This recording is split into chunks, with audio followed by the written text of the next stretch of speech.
So hey guys, this Akash from IIT Bombay. And अगर तुमने इस वीडियो पे क्लिक किया है तो इसका मतलब यही है कि तुमने पूरे साल ये सर रिस्पेक्ट बटन एंड यानी कि ये कमेंट को जो लाइक नहीं करेगा वो फेल हो जाएगा एग्जाम में, ये सब किया होगा। मेरे को नहीं पता तुमने क्या किया। सो मैं तुमको 15 ऐसे चैप्टर बताऊंगा जिसको कंप्लीट करके तुम अपने अपर अटेम्प्ट के अंदर 95 परसेंटाइल ला सकते हो। एंड हाँ देखो यार, जो ये होता नहीं कि लास्ट टाइम पे हम चेक करते हैं कि इंपॉर्टेंस चैप्टर वगैरह सब करते हैं भाई। मैं भी अपने आईआईटी बॉम्बे के अंदर करता हूँ ऐसा। जब मेरे एग्जाम आते हैं तभी मैं सर्च करता हूँ कि क्या इंपॉर्टेंट टॉपिक है जो पढ़ूँ जिससे मेरे एग्जाम में मार्क्स आ जाएँ। तो ये बहुत नॉर्मल है, बट मेरे को नहीं पता अगर तुमने कुछ भी नहीं पढ़ाई किया तो ये नॉर्मल नहीं है। बाकी ठीक है, चलो अभी स्टार्ट करते हैं। सो हम सबसे पहले स्टार्ट करने वाले हैं मैथमेटिक्स से। एंड देखो यार, मैथमेटिक्स ना ऐसे लोगों की हवा टाइट कर देता भाई। मैं भी अपने कॉलेज में मैथमेटिक्स नहीं पढ़ पाता। एंड मैथमेटिक्स तुम्हारा रैंक भी डिसाइड करता है परसेंटाइल के साथ साथ। तो अभी स्टार्ट करते हैं। जो पहला चैप्टर है वो है बाइनोमियल थ्योरम। भाई देखो, ये बहुत ईजी चैप्टर है। दूसरा सीक्वेंस सीरीज कर लेना। सीक्वेंस सीरीज तो भाई हलवा है भाई, वो भी एडवांस में भी, मतलब अगर तुमने मेंस के लिए कर लिया सीक्वेंस सीरीज तो एडवांस के लिए भी हो जाता है। एंड तीसरा वेक्टर इन 3D। भाई ये ना बहुत ही ईजी चैप्टर होता है। एंड अगर तुमने इसको अच्छे से कर लिया तो ये तुम्हारा कहीं ना कहीं एडवांस के लिए भी तैयार हो जाएगा। एंड फोर्थ नंबर पे है मैट्रिसेस एंड डिटरमिनेंट, जो कि अलग अलग चैप्टर है बट कहीं ना कहीं कंटेंट देखो। अगर तुमने मैट्रिसेस किया तभी तुमको डिटरमिनेंट समझ आएगा। ऐसा नहीं कि तुम डायरेक्ट डिटरमिनेंट पढ़ोगे तो ऐसा नहीं होगा। तो मैट्रिसेस एंड डिटरमिनेंट भी कर लेना, क्योंकि इसमें डायरेक्टली क्वेश्चन पूछते हैं भाई, उसमें ज़्यादा कुछ ऑप्शन होता ही नहीं उनके पास। तो तुमको मैंने जितने चैप्टर बताए उसको कंप्लीट करके जाना। बाकी देखो लास्ट टाइम पे तुम इतने ही चैप्टर कंप्लीट करके जा सकते हो। एंड देखो बचे हुए चैप्टर के सारे फॉर्मूले एक बार देख लेना, स्पेशली वो कोनिक सेक्शन वाला जो हुआ, क्योंकि डायरेक्टली कभी कोई क्वेश्चन देके एंड उससे कुछ क्वेश्चन पूछ लेते वो लोग। तो एक बार कोनिक सेक्शन हुआ एंड ट्रायंगल हुआ, स्ट्रेट लाइन हुआ, इस सबके फॉर्मूले देख लेना। बाकी तुमको मैंने जितने चैप्टर बताए अगर तुमने उसको अच्छे से कर लिया एंड उसके जितने भी पीवाईक्यू हो वो कर लिया तो भाई तुम्हारे मैथमेटिक्स में अच्छे परसेंटाइल आ जाएंगे। एंड अब हम बात करने वाले हैं फिजिक्स की। एंड देखो फिजिक्स अगर तुमको नहीं समझ आ रही तो तुम्हारा टीचर गलत है, ऐसा मैं नहीं बोलूँगा। बाकी हाँ, फिजिक्स के अंदर सबसे पहला जो सबसे इंपॉर्टेंट चैप्टर है वो है modern physics.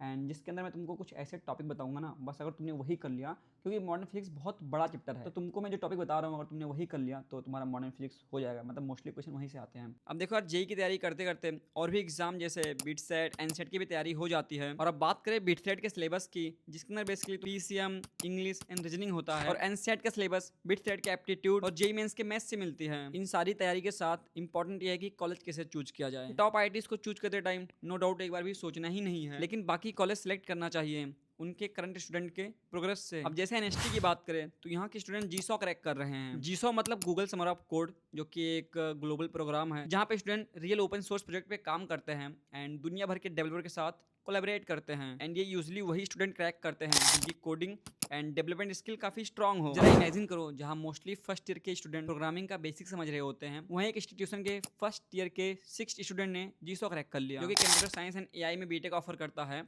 With his partner universities. यहाँ फोकस सिर्फ थ्योरी पे नहीं बल्कि real coding skill and projects पे होता है। और यहाँ स्टूडेंट प्रोग्राम के दौरान मल्टीपल इंटर्नशिप भी कंप्लीट करते हैं। ये सब इसलिए पॉसिबल हो पा रहा है क्योंकि इनके मेंटोर्स भी एक्स इंडस्ट्री एक्सपर्ट होते हैं, Google, Cred, Goldman Sachs, Zepto जैसी कंपनी से। तो अगर तुम भी अपना एक सक्सेसफुल बीटेक करियर चाहते हो आफ्टर 12, तो तुम्हारा कॉलेज सिलेक्शन एक मेजर डिसीजन होगा। इसको बिल्कुल भी लाइटली मत लो। सो न्यूटन स्कूल ऑफ टेक्नोलॉजी का एंट्रेंस एग्जाम एनसेट का रजिस्ट्रेशन अभी ओपन है। लिंक मैंने डिस्क्रिप्शन एंड पिन कमेंट में दे रखा है, अभी जाके अप्लाई करो। पहला टॉपिक है फोटो इलेक्ट्रिक इफेक्ट, जिसके अंदर ना वही एक प्लेट देते हैं जिसके अंदर इलेक्ट्रॉन की बमबारी करा के उसकी एनर्जी वगैरह, मेरे को एग्जैक्ट क्वेश्चन नहीं याद है, तो उसमें बेसिकली उसी टाइप के क्वेश्चन पूछते हैं। एंड दूसरा जो टॉपिक है वो है बोहर मॉडल, वो बार वो कर लेना क्योंकि उसके अंदर ना ऐसे कभी कभी स्टेटमेंट बेस्ड क्वेश्चन आ जाते हैं। एंड तीसरा जो है वो है radio activity and nuclear physics. भाई उसमें ना मेरे को क्वेश्चन नहीं याद है बट उसमें से बहुत डायरेक्टली क्वेश्चन पूछता है यार की। एंड दूसरा जो मेरा फेवरेट चैप्टर है वो है सेमी कंडक्टर। एंड यार देखो, ये भी बहुत ईजी चैप्टर है क्योंकि इसके अंदर ना वही पहले तो एंड और वाला जो लुकअप टेबल है उसका टेबल देख लेना कि 0 0 0 का क्या होता है, ये देखना ये बहुत इंपॉर्टेंट है भाई। इसमें बहुत कन्फ्यूज होगे तुम, मैं अभी भी होता हूँ। एंड उसके अंदर एक और है जिसके अंदर ना एक सर्किट दे देते हैं पूरा तुमको, वो सिंपलीफाई करके उसका आउटपुट क्या है तो उस टाइप के क्वेश्चन आते हैं। तो सेमी कंडक्टर में अगर तुमने यही दो चीज़ें कर ली तो मोस्टली तुम्हारा चैप्टर हो जाएगा। एंड थर्ड चैप्टर है करंट इलेक्ट्रिसिटी। एंड देखो यार, ये बहुत इंपॉर्टेंट चैप्टर है। इस चैप्टर से मेंस में डायरेक्टली 2 3 क्वेश्चन तो देखने को मिल ही जाते हैं। तो देखो पहला टॉपिक जो है वो है किरचॉफ लॉ। मैं उम्मीद कर रहा हूँ कि तुमको सीरीज एंड पैरेलल कॉम्बिनेशन आता होगा पहले से, तो किरचॉफ लॉ कर लेना।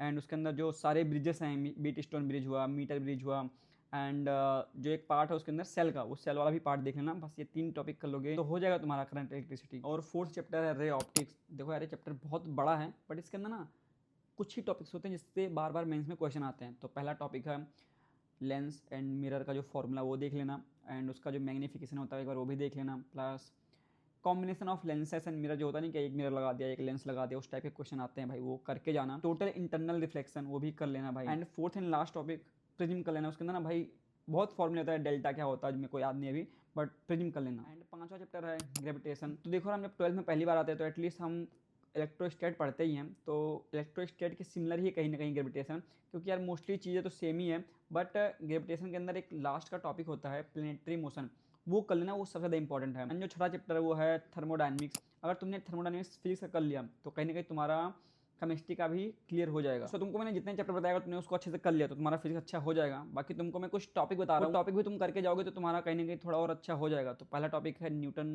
Cooling law. एंड दूसरा टॉपिक है मोमेंट ऑफ इनर्शिया कैसे निकालते हैं, उसके अंदर 2 थ्योरम होता है, वो थ्योरम भी कर लेना। एंड यार देखो बाकी तो यही है कि जितने चैप्टर हैं मोस्टली उसके फॉर्मूला वगैरह देख लेना। ऐसा नहीं कि तुम चैप्टर को इग्नोर करके जा रहे हो, कभी कभी डायरेक्टली फॉर्मूला बेस्ड क्वेश्चन पूछ लेते हैं मेंस वाले, तो सारे चैप्टर के फॉर्मूला देख लेना अच्छे से। सो अभी हम बात करते हैं केमिस्ट्री की। एंड यार देखो केमिस्ट्री एक ऐसा सब्जेक्ट है ना जिसमें तुम काफ़ी अच्छा स्कोर कर सकते हो। तो उसका पहला चैप्टर है केमिकल बॉन्डिंग, भाई सबसे ईजी और सबसे स्कोरिंग चैप्टर। दूसरा मोल कॉन्सेप्ट, उसके सारे फॉर्मूले वगैरह देख लेना। एंड तीसरा मेरा फेवरेट, एडवांस का फेवरेट, एनटीओलो का फेवरेट, वो है कोऑर्डिनेशन कंपाउंड। भाई अगर तुमने उसको कर लिया ना तो अच्छा क्वेश्चन पूछते भाई, वो कर लेना, मतलब वो अगर तुमने कर लिया तो हमारा एडवांस मीन्स दोनों हो जाएगा। तो चौथा चैप्टर है जीओसी, क्योंकि लास्ट टाइम पे ना तुम पूरा ऑर्गेनिक नहीं कर सकते, तो एटलीस्ट तुम जीओसी करके जाओ तो मोस्टली क्वेश्चन बना लोगे भाई। बाकी कुछ रिएक्शन वगैरह याद कर लेना। एंड पांचवा चैप्टर है पीरियोडिक टेबल। उसके अंदर नॉमन क्लियर वाला पार्ट देख लेना कि अगर कोई न्यू एलिमेंट आया तो उसका नाम क्या रहेगा, वो इंपॉर्टेंट है। And electrochemistry and chemical kinetics भी कर लेना। एंड तुमको मैं एक टिप्स दे रहा हूँ कि जितने भी ब्लॉक्स वाले हैं नहीं कि S block, P block, D block, F block ना, इसके सारे चैप्टर बिना कंप्लीट किए सिर्फ तुम इसके PYQs करना, क्योंकि अगर तुम इसके सिर्फ PYQs ही करोगे तो तुमको आधी चीज़ें वैसे ही याद हो जाएंगी कि इसका कलर क्या होता है, कि कौन सा रिएक्शन का फॉर्म होता है। एंड मेरे को ज़्यादा याद नहीं है, बट हाँ उसके PYQ सॉल्व कर लेना। बाकी ये जो लास्ट मंथ है ना इसके अंदर अपना पूरा जी जान लगा दो यार, जितने भी डिस्ट्रैक्शन है उसको दूर भगाओ, क्योंकि यही तुम्हारे पास टाइम है। अगर तुम ड्रॉपर हो तो तुम्हारा तो लास्ट है, बाकी अगर तुम 12th वाले हो तो भी यार तुम्हारे पास लास्ट मंथ है। अगर तुमने इसको अच्छे से यूटिलाइज़ किया तो तुम IIT हो गया। एंड IIT की लाइफ बहुत अच्छी होती है भाई, तुम मतलब ऐसे नहीं तुमको लगेगा भाई कि जेई वर्थ इट था IIT में आने के बाद। तो इतना मोटिवेशन आई थिंक काफ़ी है। बाकी अच्छे से पढ़ाई करो and all the very best. मिलते हैं नेक्स्ट वीडियो में।